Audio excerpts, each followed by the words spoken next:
Am I the a-hole for telling my mom I want to keep her from my dad when she asks why I don't try to integrate my step and half siblings into my life more? My parents are divorced. It happened when I, 16 female, was 7 years old. I remember back then that money was bad, and I learned pretty soon after that my mom was terribly financially irresponsible.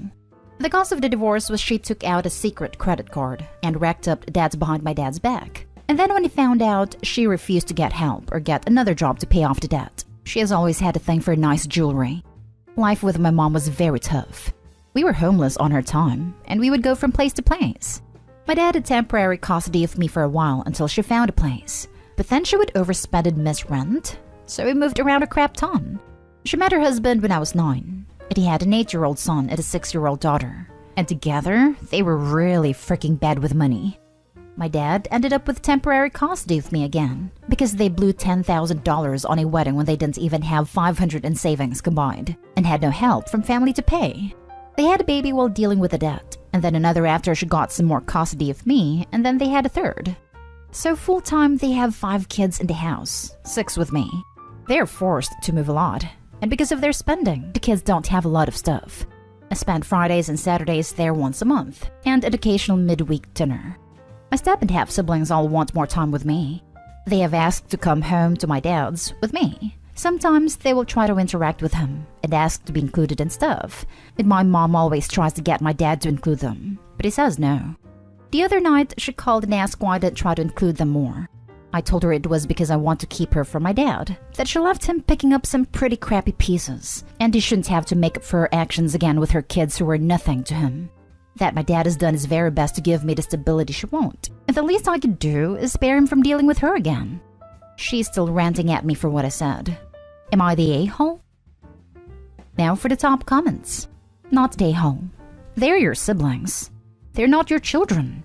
If they want more time with you, then they can ask to have you around more.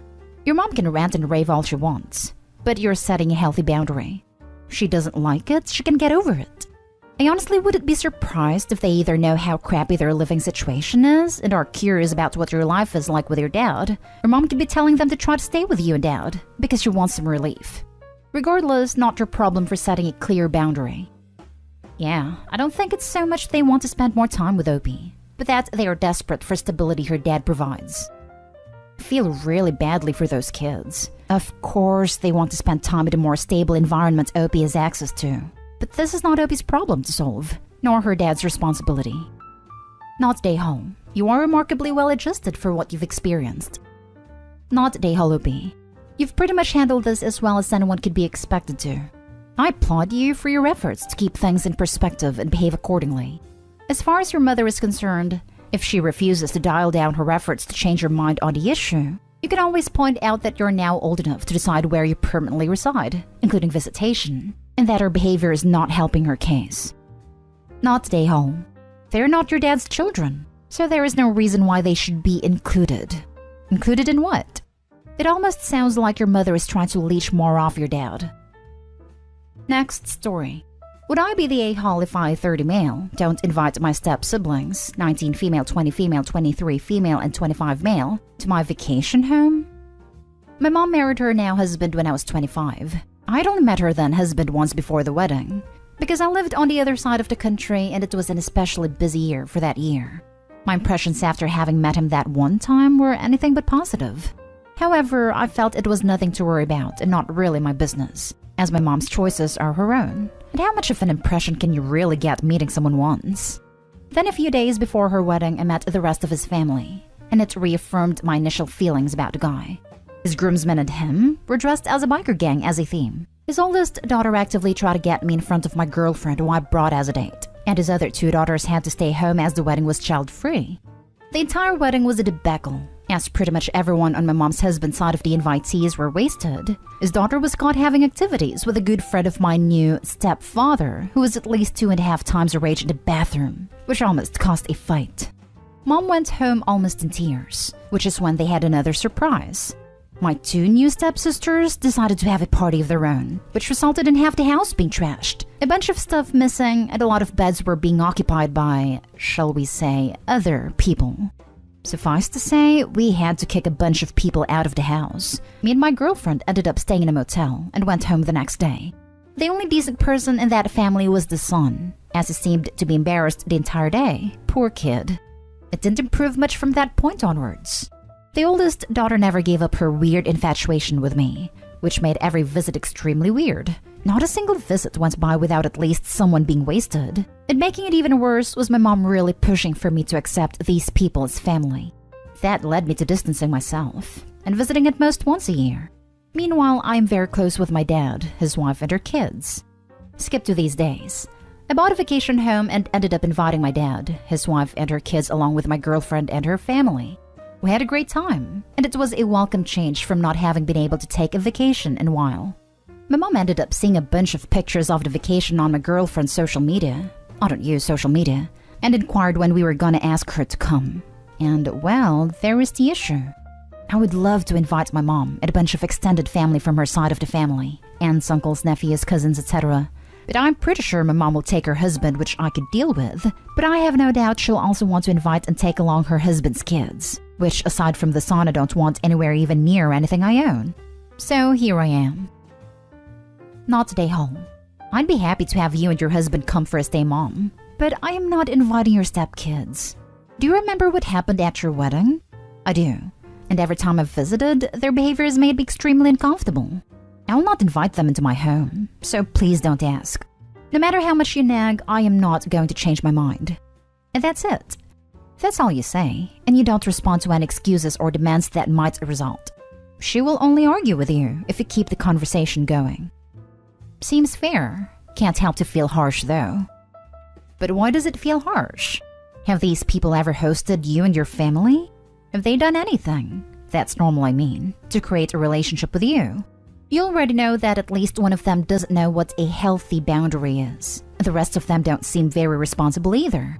You don't really know these people, and you've done your best to ensure that you see them as little as possible. So why would you risk your property and the safety of the rest of your guests in order to cater to irresponsible adults that you don't like?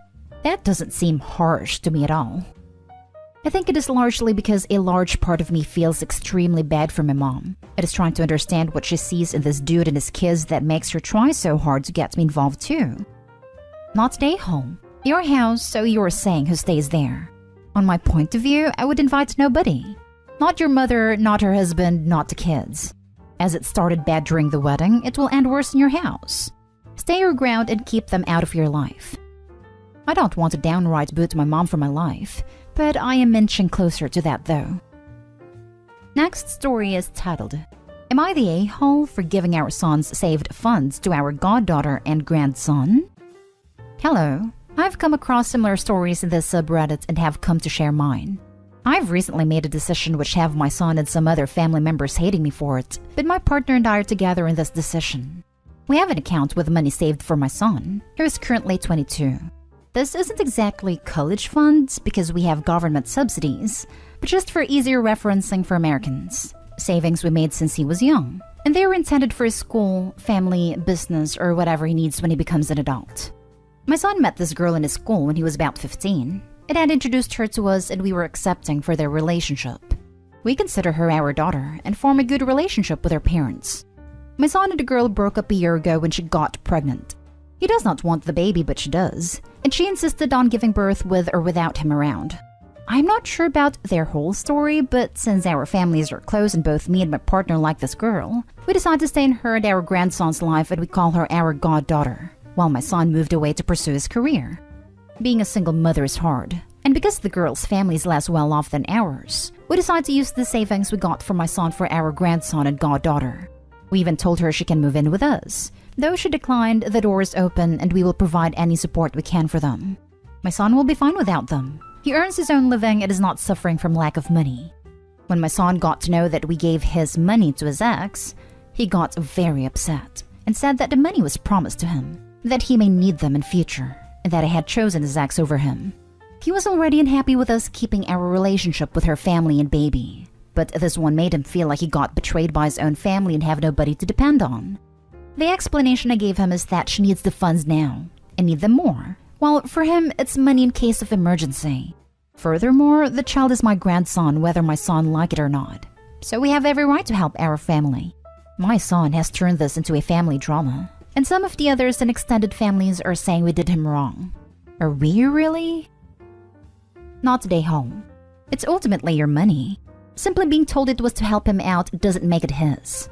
On top of that, you're using it to support the child it sounds like he isn't supporting. It's similar to not getting an inheritance he thought he was getting, except you're still alive. Some of the others in extended families are saying we did him wrong.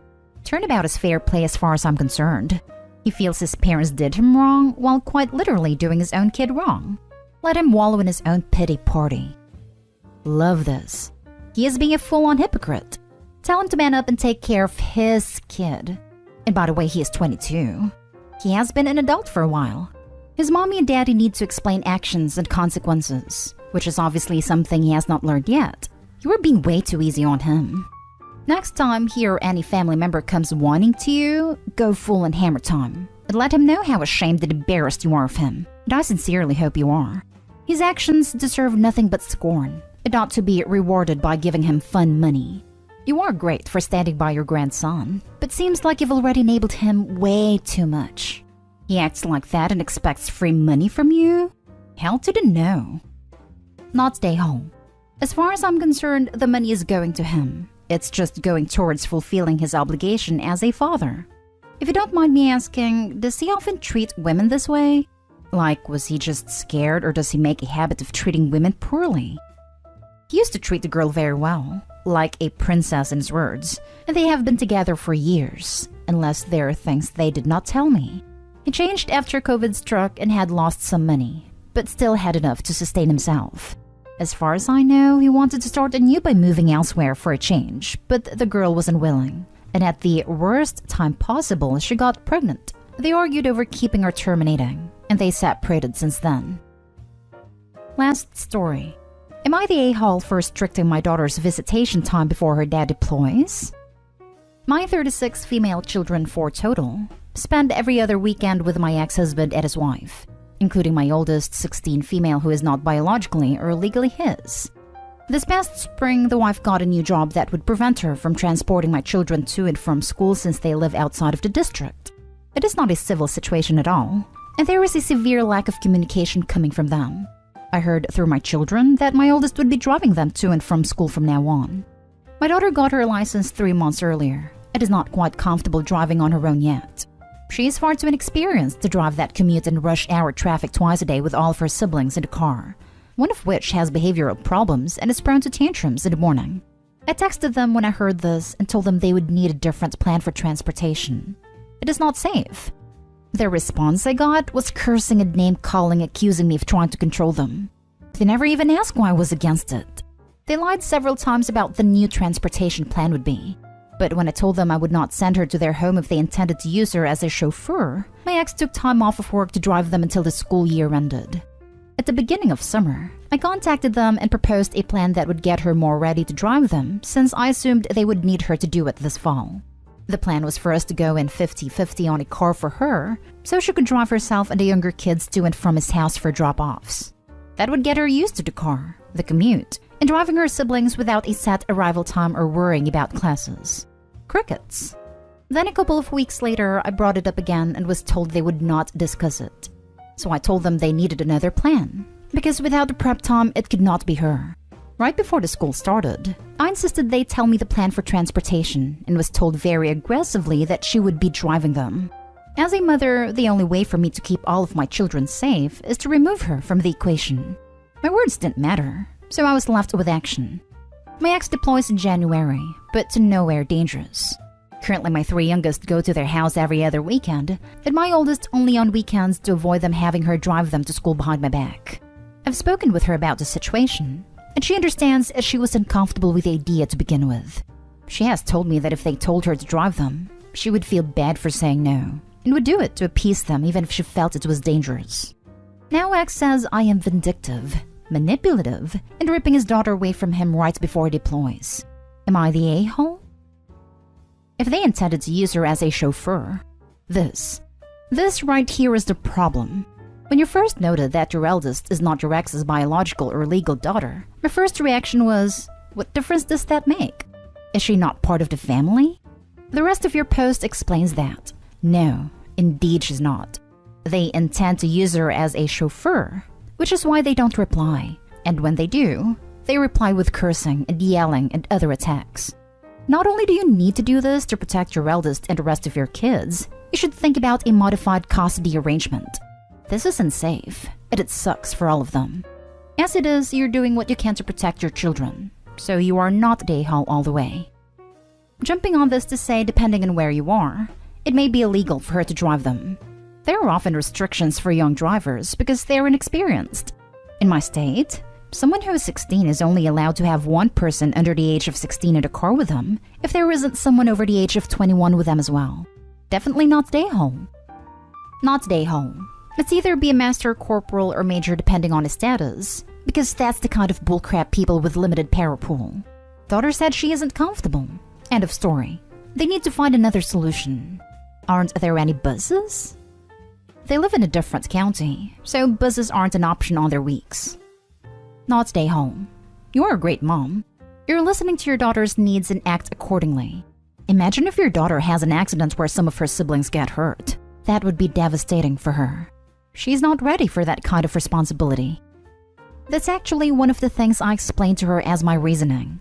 I can't put her in the position to have to live with something like that, and I won't. Thank you for seeing that.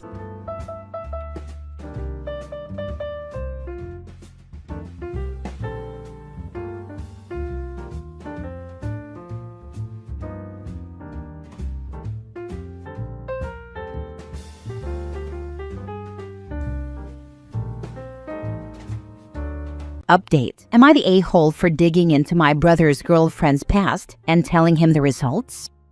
Original post. My younger brother Adam had a rough childhood to say the least. Our father passed away when he was under 10 from cancer.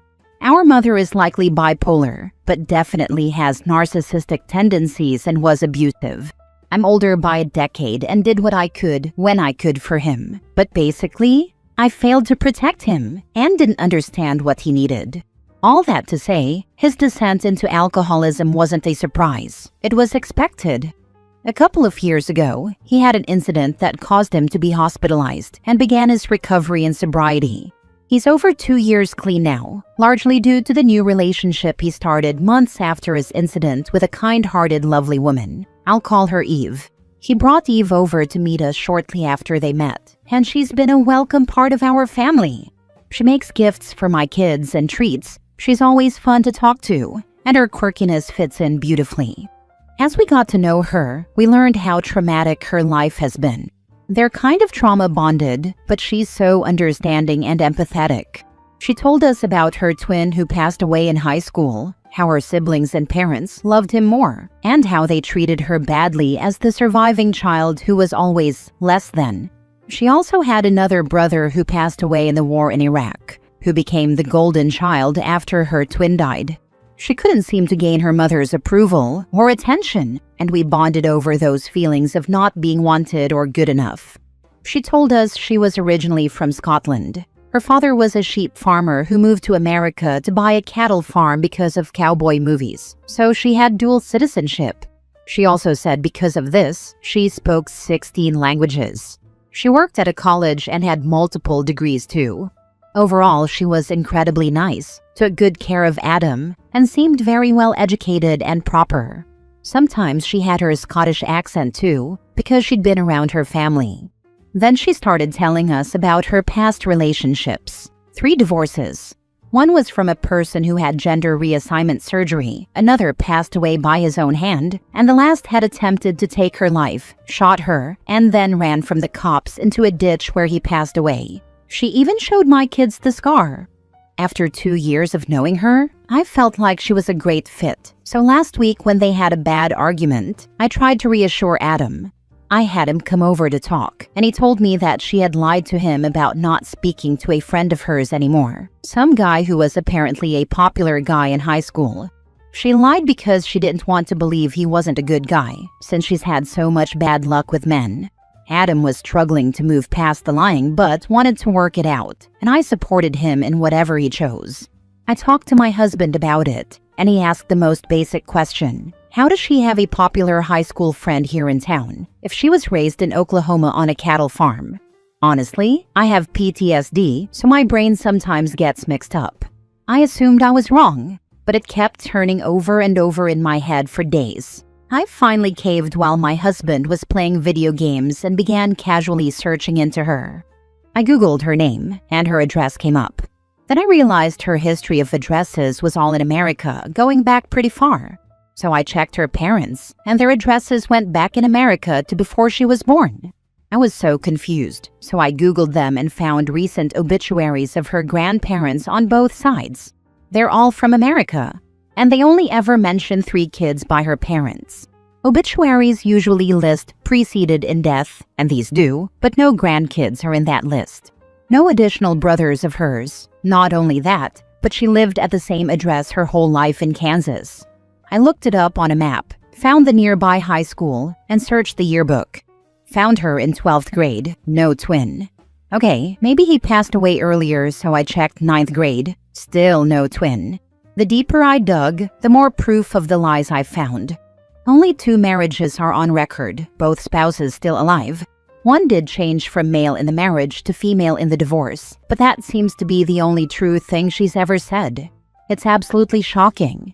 Finally, my husband said I had to tell Adam. I was against it, but as the pile of lies got larger, I said it should be an in-person conversation. He insisted it needed to be done, so I put it all together in a document and messaged Adam. I asked a few clarifying questions about the twin and the ex-husbands. I apologized, provided the information to him, and hoped I was wrong. Within 10 minutes of sending it to him, he said she admitted everything. He's absolutely lost now. 2 whole years. So many lies. I'm just baffled. Why, if they ever got married, it would have unraveled so quickly. As it stands, she's been able to keep him away from her family. By allowing them to disrespect their age gap, he's noticeably younger than her. She refused to go to an uncle's funeral earlier this year because she claimed he was a predator. I hate questioning that, but maybe she just didn't want Adam to find out that her uncle was born and raised in Kansas, not Scotland, and so was her dad. She was here with my kids, having them feel the bullet wound scar from an incident that never happened. There are no criminal records for either of the exes. None for her either, thankfully, but good Lord. I wish I could put the cat back in the bag on this one. Why lie? And why didn't I check her background sooner? I literally checked the kids my kids date in high school to make sure their parents aren't on a registry or anything. I should have checked her much sooner. Now the life and family they were building is in ruins, and I'm terrified of him losing his sobriety. I'm feeling really guilty for looking it up and telling him to. I'm not sure I did the right thing, because he's heartbroken. Am I the a-hole? Now for the top comments before reading the update. She told us she was originally from Scotland. Her father was a sheep farmer who moved to America to buy a cattle farm because of the cowboy movies, so she has dual citizenship. She also said because of this, she spoke 16 languages. Not being funny, but how does having dual citizenship with the UK bestow upon her 16 languages? Did they plug her into the Matrix? She worked at a college and had multiple degrees too. Please be less gullible going forward. Life is full of bullshitters, but the beauty of them is they're easy to spot because they always go too far. 16 languages? Multiple degrees that haven't turned into anything. 3 divorces? Who has the time? Well, her degrees did turn into something. She worked at a college at the time, and when that job ended, she started working as an engineer. If you work at a college, they let you take classes free or reduced. She probably has some of the degrees, and she could have taken the language classes.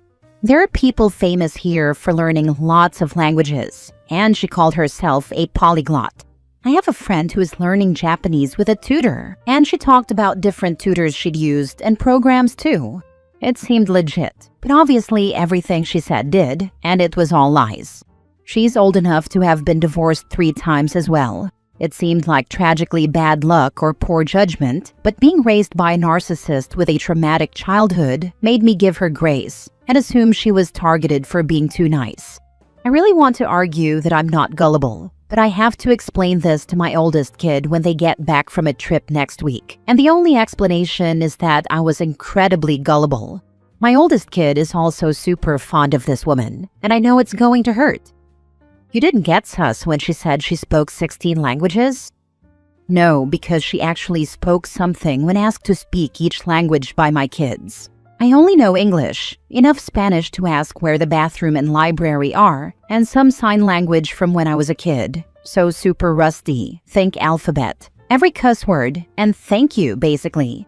There are people who speak lots of languages, and again, she worked at a college where she claimed to have gotten multiple degrees, so she could have taken language classes there. It didn't come off as lies or exaggeration. I'm generally very skeptical of everyone, but she's older than me and had worked there for many years. So it didn't seem like a stretch if she's got no kids and has had 25 plus years to do anything she wanted with her life. I had an acquaintance like this. He claimed he was both a Navy SEAL and a Green Beret. Also was part of a Burmese military unit. He is white as milk and was never in the military, and claimed to be adopted by both Native Americans and a Japanese ninja family. Oh, and how many serious injuries he survived, and how much secret medical knowledge he claimed to have. And he knew the ways of every culture somehow. And his dogs weren't dogs, but wolves. They were dogs. And yes, the languages.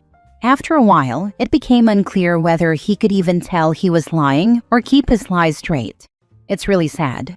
He seemed so desperate to be thought of as amazing that he pushed everyone away with his lies, and he is now an old man living a lonely life.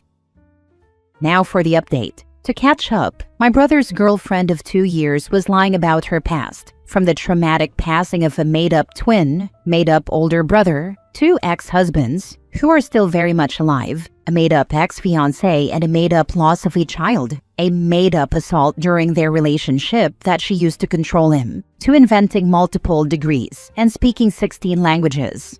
When I posted, I had uncovered some of the lies and forwarded him the proof. She came clean immediately and took him to visit her parents to explain it. She apparently has untreated borderline personality disorder. My brother, who I called Adam for this, is a recovering alcoholic with a huge heart.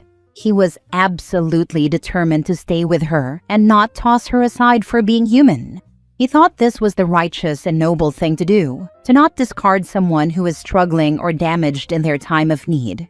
My husband and I were determined to support him regardless of his choice because we love him. She told him she could never be around us again and that she was scared of us. We assured him we would never be rude to anyone he dated and that we were more than capable of being around her. I genuinely think when she realized we weren't going to let her isolate him by pretending she had a reason to fear us, it was over for her. It lasted only a week after our dinner with him, where we showed him unconditional support and reminded him that he was the victim, repeatedly. The following week, she went out with friends to a bar. He asked where she went and with whom, since this whole thing started because she was lying about not hanging out with some jerk who didn't respect my brother or their relationship. She said she didn't have to show Adam anything to prove where she had been and that she can't heal like this. She expected to play the victim to him, as if him asking for accountability and transparency was controlling. Then he said he couldn't be in a relationship where he couldn't trust someone. She was clearly hiding who she was with and where she was. In response, she gave him 30 days to move out. So this weekend we are moving him into his own place. He's of course still reeling from the whiplash of whatever the heck the last 2 years of lies have been, with a woman he thought he would marry. He has a strong support system though, and he's absolutely going to get through this. He's even quitting smoking during this, which I could not imagine trying to do in this level of chaos, but he is determined. Thank you everyone for the advice and support. Please don't be gullible like we were, and if something sounds too good to be true, it probably is. Just in case you didn't know, you freaking rock. The way you are your brother's keeper and have his back 100% is great. She knew she wasn't going to be able to keep playing him with you in his corner, and that's why her butt had to go. Congratulations on getting this dirtbag. See you next Tuesday out of your brother's life. Thank you for saying this. I felt like such an a-hole for snooping, and even more so when it started to unravel her lies. He is genuinely heartbroken, and he didn't deserve this. So I am working hard to make sure he has everything he needs for this move and doesn't have to stress as much. I'm really glad he is taking it as well as he is, and that he doesn't seem to hate me for it. Sometimes delivering the bad news makes you part of the problem because people can't separate the hurt. I just want him to be okay. I believe he's going to be okay, but it had to be something in him to listen to you. And also this probably isn't the first time you've had his back, even as kids. Ugh, BPD is a nightmare. Nothing but lies and manipulation. Ask me how I know. I'm a little scared to ask LOL. This was my first official encounter with it, and it's been nightmare fuel, even though I wasn't the actual target of it. I was married to a woman for 12 years who had it, and for most of the marriage, I had no clue what I was dealing with. Once I started reading about BPD, I knew what I had on my hands and why life had been insane pretty much since the beginning. The borderline in BPD stands for borderline psychopath. They are wired wrong and are literally incapable of getting better unless they want to and work a lot at it. In about 2 years, get back in touch with her to find out what these events have turned into in her stories. You might have become the one who shot her, or maybe your kids are actually hers and you stole them. So many possibilities. Last story. Am I the a-hole for taking my daughter out for a nice dinner and leaving everyone else to fend for themselves?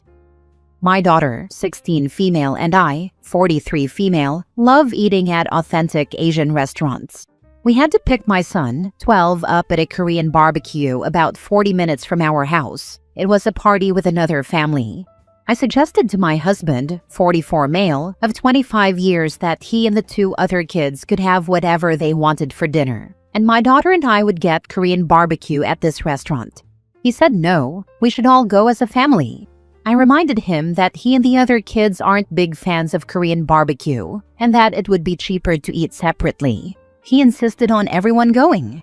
When we got to the restaurant and he saw the menu, he complained that he didn't know what to order and complained about the price. The other kids followed suit. I suggested they go eat at another restaurant in the plaza, and my daughter and I would get the Korean food. It smelled so amazing, by the way. We waited 20 minutes for a table, and he continued to make comments about the price. He even told me, "You better not order anything fancy." That was the last straw. I got up and went to the van.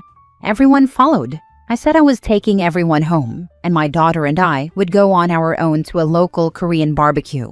We did exactly that. Everyone else had McDonald's and played Roblox. When we got home, he was fuming, saying that I owed everyone an apology. I refused. I said I had zero remorse. It seemed like everyone was happy but him, and I went to bed. I slept perfectly fine. He's still mad. So, am I the a-hole for taking my daughter out for dinner and leaving everyone else to do their own thing? Now for the comments. Not the a-hole. You told him what your plan was, and he and you both knew he and the other kids didn't like Korean barbecue. There is nothing wrong with doing things separately occasionally. Yes, this. Totally feel this. Sometimes you just gotta let the picky eaters fend for themselves and enjoy the good food in peace. My stomach agrees with you 100% LOL. It was more than them being picky eaters. He insisted on going somewhere he knew he didn't like, then made everyone miserable by complaining about it. OP, is he a joy vampire like this about other things? Does he deliberately make everyone else unhappy if he doesn't get his way? Because if this is a pattern with him, it might be time for you to seek some counseling. Not the a-hole, but geez, your husband really is one. Of course not. Your daughter is happy. All the kids are good. There's just one whiny person. Honestly, your husband sounds like a douchebag.